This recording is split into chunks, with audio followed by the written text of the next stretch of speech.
bugün son zevk. Son zevk, bugün son zevk. Daha çağırmayacak derslere bu zəng bizi her zaman göynədəcək həsrəti qəlbimizi. Ah necə kövrəlmişik bu ayrılık çağında, yaşa dolduq 11 il məktəbin qucağında. Son zəng biz səninləyik bir həyat yarışında, səni eşidəcəyik zirvələrin başında. Son zəng biz səninləyik bir həyat yarışında, səni eşidəcəyik zirvələrin başında. Son zəng, bugün son zəng. Son zəng, bugün son zəng. Son zəng, bugün son zəng. Son zəng, bugün son zəng. Son zəng, həyata salam, məktəbə vida deyir. Son zəng bizi səsləyir, bizə əlvida deyir. Ah necə kövrəlmişik bu ayrılık çağında, yaşa dolduq 11 il məktəbin qucağında.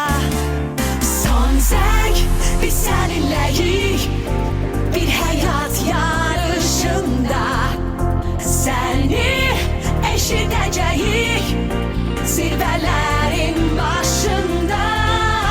Son zəng biz səninləyik bir həyat yarışında, səni eşidəcəyik zirvələrin başında.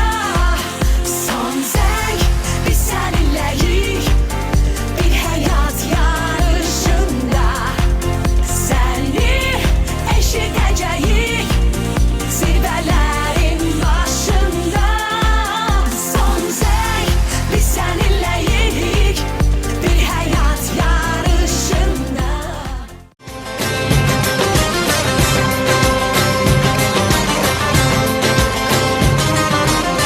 Bu dünyanın bir adı var, canım benim memleketim. Güneş gibi daim yanar, onlar yurdu muhabbetim. Koyacaksın zirvelere o yenilmez bayrakımız, kayıdacak bir gün yine her bir karış torpağımız.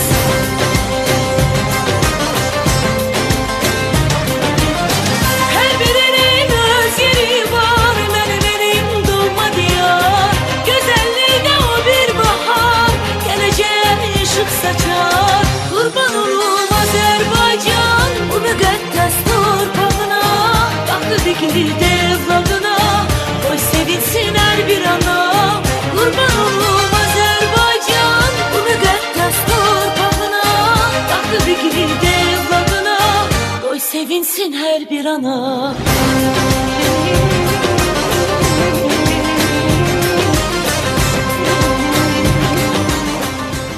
Mektebilleri ömrümün en şirin duygulu kaygısız günleri, her anı bir ömre beraber seyirli günleri, en temiz arzulu günleri. Mektebilleri ömrümün en şirin duygulu kaygısız günleri, her anı